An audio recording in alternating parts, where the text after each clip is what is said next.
It's very early in the morning and I woke up because today, finally, I have a student I was waiting for a very long time. Any guesses? This is my family, and all children are very creative. But I have one member from our family that I was really looking forward getting into my studio. My student for today is my husband. Hi. Hello. So for your information, he's a complete beginner and we will start from very basics. Like I do with any beginner that comes to my online class or live class, we start from basics. Let's go. Now we are setting in. He's getting to know his tools, erasers, brushes, watercolors, and first assignment, what I recommend for anyone even starting watercolors or just getting to know his tools is color wheel. Drawing a circle in the sketchbook and dividing into 12 parts. And now coloring out all colors that we have in watercolor set to see which pigments how they look on white paper. These are professional watercolor pigments and you don't need a lot to get a really saturated layer of watercolors. Ultramarine blue,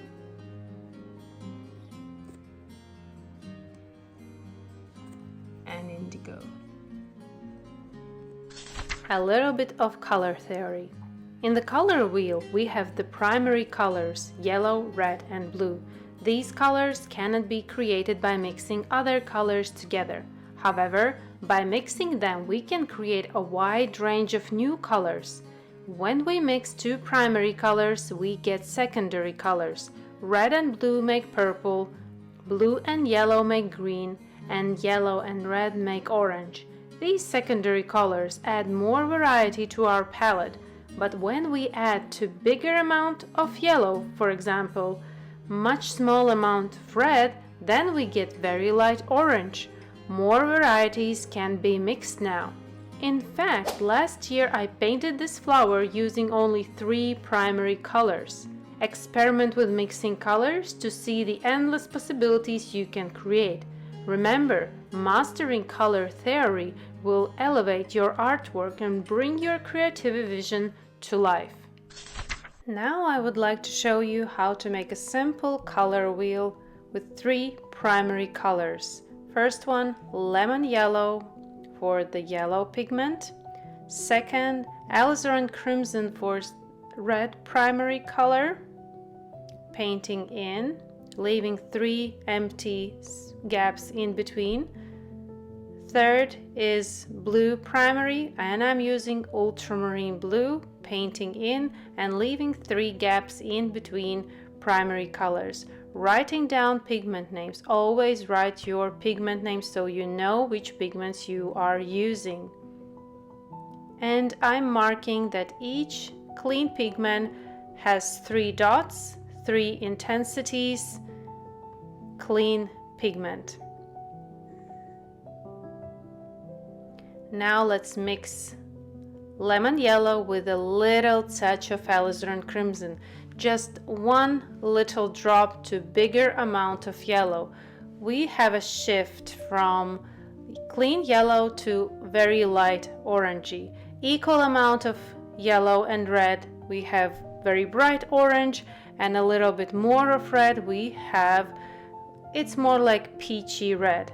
And I'm also placing dots showing the intensity of pigment compared to the other pigment. First, we have more yellow, less red, equal amount of yellow and red, and more red, lesser amount of yellow.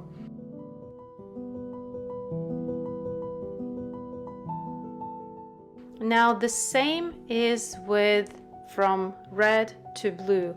More red, small amount of blue, little bit more.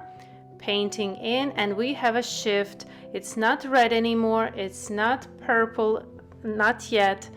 The middle equal parts is very beautiful violet color and the third is more closer to the blue side. Also placing dots showing the proportions of pigment in these mixes. More red, only 1 drop of blue, equal and more blue. Almost finishing up our first lesson. Now from blue to yellow, more blue starting, adding little touch of lemon yellow to my ultramarine blue watercolor pigment, a little bit more. And we don't have any more very bright cold blue. We have more like turquoise, like sea blue. Now we have green, equal amount of blue and yellow, and adding more yellow. It's very bright greenish yellow color, adding dots for proportions so we can see how much is one pigment compared to other. And if we mix three primaries, yellow, red and blue, adjusting pigments, adding a little bit more of alizarin crimson and a little bit of lemon yellow, and I have a beautiful brown watercolor mix.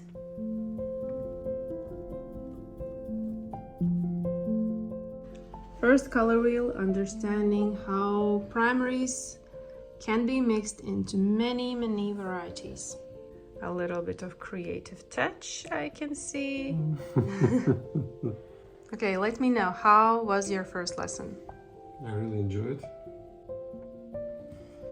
And first lesson is done, which was amazing. My husband got to know primary pigments and basics of watercolor mixing. In lesson 2, we will do more basic practice of watercolor mixing and comparing to the subject that we will pick from surrounding area.